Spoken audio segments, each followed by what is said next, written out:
Banking രംഗത്തെ തട്ടിപ്പുകൾ വലിയ തോതിൽ വർദ്ധിച്ചുകൊണ്ടിരിക്കുകയാണ്. ഓരോ ദിവസവും പുതിയ രൂപത്തിലും ഭാവത്തിലുമാണ് തട്ടിപ്പുകൾ അരങ്ങേറുന്നത്.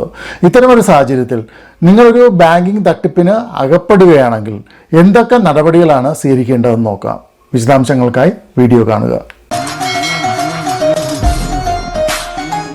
ഡ്രീംസ് നെറ്റിലേക്ക് സ്വാഗതം. ഓൺലൈൻ സാമ്പത്തിക തട്ടിപ്പുകൾ ഇപ്പോൾ ദിവസേന വർദ്ധിച്ചുകൊണ്ടിരിക്കുകയാണ്. സോഷ്യൽ മീഡിയ മുഖേനയുള്ള തട്ടിപ്പുകൾ, QR കോഡ് സ്കാനിംഗ് മുഖേനയുള്ള തട്ടിപ്പുകൾ, KYC അപ്ഡേറ്റിന്റെ പേരിലുള്ള തട്ടിപ്പുകൾ, മെസ്സേജുകളിലൂടെയും ഇമെയിലുകളിലൂടെയും ലഭിക്കുന്ന വ്യാജ ലിങ്കുകൾ, ബാങ്ക് അക്കൗണ്ട് ഹാക്കിംഗ് തുടങ്ങിയ വിവിധ രൂപത്തിൽ ദിവസേന ആയിരക്കണക്കിന് തട്ടിപ്പുകളാണ് ബാങ്കിംഗ് രംഗത്ത് ഇപ്പോൾ നടക്കുന്നത്. ഇത്തരം തട്ടിപ്പുകൾ ആരൊക്കെയാണ് അകപ്പെടുന്നതെന്ന് നോക്കിയാൽ അതിൽ സമ്പന്നർ മാത്രമല്ല, സമൂഹത്തിന്റെ ഏറ്റവും താഴെ തട്ടിലുള്ള പാവപ്പെട്ടവർ വരെ ഉൾപ്പെടുന്നു എന്നതാണ് ഏറ്റവും ശ്രദ്ധേയമായ വസ്തുത.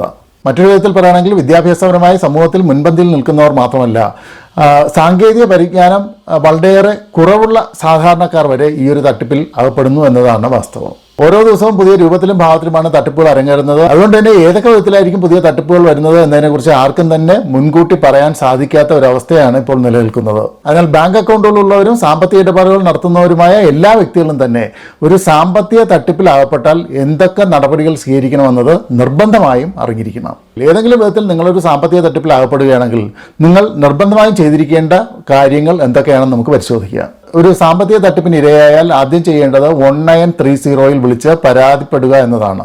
1930 എന്നത് സൈബർ ക്രൈം പോലീസിന്റെ ഹെൽപ്പ് ലൈൻ നമ്പറാണ്. അതുകൊണ്ട് തന്നെ നിങ്ങൾ ഇന്ത്യയിൽ എവിടെ ആയിരുന്നാലും ഏത് സംസ്ഥാനത്തായിരുന്നാലും 1930 വിളിച്ച് നിങ്ങൾ അകപ്പെട്ടിട്ടുള്ള സാമ്പത്തിക തട്ടിപ്പിനെ കുറിച്ച് പരാതിപ്പെടുകയാണ് ആദ്യം ചെയ്യേണ്ടത്. രണ്ടാമത്തെ സുപ്രധാന കാര്യം ഇതാണ്: ഗോൾഡൻ അവറിനെ കുറിച്ച് മറക്കാതിരിക്കുക. എന്താണ് ഈ ഗോൾഡൻ അവർ? ഞാൻ ആദ്യം പറഞ്ഞതുപോലെ നിങ്ങളൊരു സാമ്പത്തിക തട്ടിപ്പിൽ അകപ്പെടുകയാണെങ്കിൽ ഒട്ടും താമസിയാതെ തന്നെ സൈബർ പോലീസിന്റെ സഹായം തേടുകയാണ് വേണ്ടത്.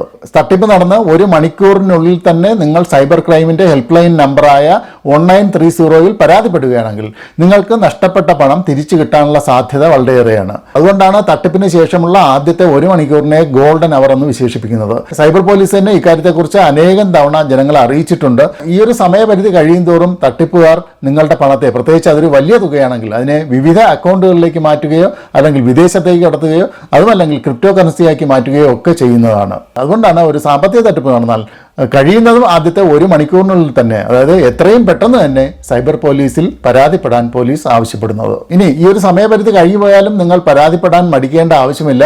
ആദ്യത്തെ 1 മണിക്കൂറിനുള്ളിൽ നിങ്ങൾക്ക് പരാതിപ്പെടാൻ കഴിയില്ലെങ്കിലും കഴിയുന്നത്ര വേഗത്തിൽ തന്നെ സൈബർ പോലീസിന് പരാതി കൊടുക്കേണ്ടത് അത്യാവശ്യമാണ്.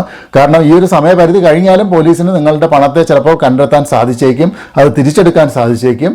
അതേസമയം തട്ടിപ്പ് നടന്നിട്ട് ദിവസങ്ങൾക്ക് ശേഷമാണ് നിങ്ങൾ സൈബർ പോലീസിനെ സമീപിക്കുന്നത്, സൈബർ പോലീസിൽ ഒരു പരാതി കൊടുക്കുന്നതെങ്കിൽ നിങ്ങൾക്ക് നഷ്ടപ്പെട്ട പണം തിരിച്ചു കിട്ടാനുള്ള സാധ്യത വളരെയേറെ വിരളമാണ് എന്ന കാര്യം പ്രത്യേകം ശ്രദ്ധിക്കുക.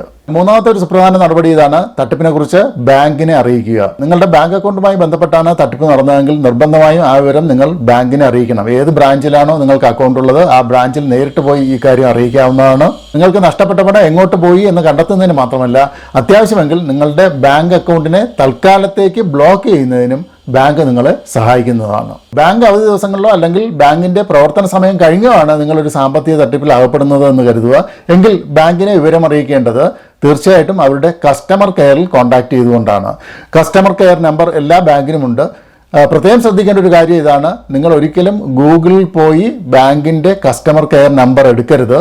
മറിച്ച് ബാങ്കിന്റെ വെബ്സൈറ്റ് ഓപ്പൺ ചെയ്ത് ബാങ്കിന്റെ വെബ്സൈറ്റിൽ കാണുന്ന കസ്റ്റമർ കെയർ നമ്പർ മാത്രം എടുക്കാൻ ശ്രദ്ധിക്കണം. ഇങ്ങനെ ബാങ്കിന്റെ വെബ്സൈറ്റിൽ നിന്ന് ലഭിക്കുന്ന കസ്റ്റമർ കെയറിൽ കോൺടാക്ട് ചെയ്ത് അതിൽ ബന്ധപ്പെട്ട് എന്തൊക്കെയാണ് തട്ടിപ്പ് നടന്നത് അതിന്റെ വിശദാംശങ്ങൾ അറിയിക്കുകയും അതോടൊപ്പം ആവശ്യമെങ്കിൽ തൽക്കാലത്തേക്ക് നിങ്ങളുടെ bank account, debit card, credit card തുടങ്ങിയവയൊക്കെ ബ്ലോക്ക് ചെയ്യുകയും ചെയ്യേണ്ടതാണ്. NCRPയിൽ പരാതി ഫയൽ ചെയ്യുക എന്നതാണ് മറ്റൊരു പ്രധാനപ്പെട്ട നടപടി. സൈബർ ക്രൈമുകൾ റിപ്പോർട്ട് ചെയ്യുന്നതിന് വേണ്ടി ദേശീയ തലത്തിൽ തന്നെ രൂപീകരിച്ചിട്ടുള്ളൊരു പ്രത്യേക പോർട്ടലാണ് NCRP അഥവാ national cyber crime reporting portal. സ്ക്രീനിൽ കാണിച്ചിട്ടുള്ള പോലെ cybercrime.gov.in എന്നതാണ് ഈ പോർട്ടലിന്റെ ID. ഒരു സാമ്പത്തിക തട്ടിപ്പിൽ നിങ്ങൾ അകപ്പെടുകയാണെങ്കിൽ നിങ്ങൾക്ക് അതിന്റെ വിശദാംശങ്ങളൊക്കെ തന്നെ ഈ പോർട്ടലിൽ പരാതിയായി കൊടുക്കാൻ സാധിക്കും. NCRP പോർട്ടലിൽ എങ്ങനെ പരാതി കൊടുക്കണം എന്നതിനെ സംബന്ധിച്ച് വിശദമായ ഒരു വീഡിയോ ഞാൻ നേരത്തെ തന്നെ ചെയ്തിട്ടുണ്ട്. ആ വീഡിയോയുടെ ലിങ്ക് ഈ വീഡിയോയുടെ ഡിസ്ക്രിപ്ഷൻ ബോക്സിൽ കൊടുക്കുന്നതാണ്. ഈ ഒരു പോർട്ടലിൽ നിങ്ങൾ പരാതി കൊടുക്കുകയാണെങ്കിൽ നിങ്ങളുടെ പരാതിയിന്മേൽ എന്തൊക്കെ നടപടികൾ സ്വീകരിച്ചിട്ടുണ്ട് എന്നതിന്റെ വിശദാംശങ്ങൾ നമുക്ക് അറിയാൻ സാധിക്കും. ആ പരാതി നമുക്ക് ട്രാക്ക് ചെയ്ത് നോക്കാൻ സാധിക്കും എന്നതാണ് ഇതിന്റെ മറ്റൊരു പ്രധാനപ്പെട്ട പ്രത്യേകത. NCRPയിൽ നിങ്ങൾക്ക് ഓൺലൈനായിട്ട് പരാതി ഫയൽ ചെയ്യുന്നതിന് ബുദ്ധിമുട്ടുണ്ടെങ്കിൽ നിങ്ങൾക്ക് നിങ്ങളുടെ സ്ഥലത്തുള്ള സൈബർ ക്രൈം പോലീസ് സ്റ്റേഷനെ സമീപിക്കാവുന്നതാണ്. അവിടെ നിങ്ങൾക്ക് നേരിട്ട് തന്നെ പരാതി കൊടുക്കാൻ സാധിക്കും. ഇപ്പോൾ കേരളത്തിലെ എല്ലാ ജില്ലകളിലും തന്നെ സൈബർ ക്രൈം പോലീസ് സ്റ്റേഷനുകൾ നിലവിലുണ്ട്. നിങ്ങൾക്ക് നേരിട്ട് തന്നെ അവിടെ പോയി ഒരു പരാതി കൊടുക്കാവുന്നതാണ്. ദിവസേന 24 മണിക്കൂറും സൈബർ ക്രൈം പോലീസ് സ്റ്റേഷനുകൾ പ്രവർത്തിക്കുന്നുണ്ട്. അതുകൊണ്ട് തന്നെ സാമ്പത്തിക തട്ടിപ്പിൽ അകപ്പെടുകയാണെങ്കിൽ ഒരു സൈബർ ക്രൈം പോലീസ് സ്റ്റേഷനിലേക്ക് നേരിട്ടെത്തിയെങ്കിലും നിങ്ങൾക്ക് പരാതി ഫയൽ ചെയ്യാവുന്നതാണ്. ഇനി അഥവാ സൈബർ ക്രൈം പോലീസ് സ്റ്റേഷനിലേക്ക് നേരിട്ടെത്താൻ നിങ്ങൾക്ക് സാധിക്കുന്നില്ല എന്നുണ്ടെങ്കിൽ തൊട്ടടുത്തുള്ള പോലീസ് സ്റ്റേഷനിലെത്തിയെങ്കിലും നിങ്ങൾ പരാതി നൽകേണ്ടത് അത്യാവശ്യമാണ്.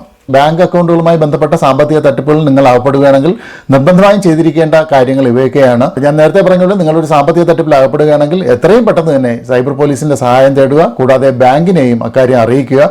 അതിലൂടെ നിങ്ങൾക്ക് നഷ്ടപ്പെട്ട പണം തിരിച്ചു കിട്ടാനുള്ള സാധ്യത വളരെയേറെയാണ്. ഈ വീഡിയോ ഇഷ്ടപ്പെട്ടെങ്കിൽ ലൈക്ക് ചെയ്യുക, ഷെയർ ചെയ്യുക. ഡ്രീംസ് നെറ്റ് ആദ്യമായിട്ടാണ് കാണുന്നതെങ്കിൽ ദയവായി സബ്സ്ക്രൈബ് ചെയ്യുക. മറ്റൊരു വീഡിയോയുമായി വീണ്ടും കാണാം.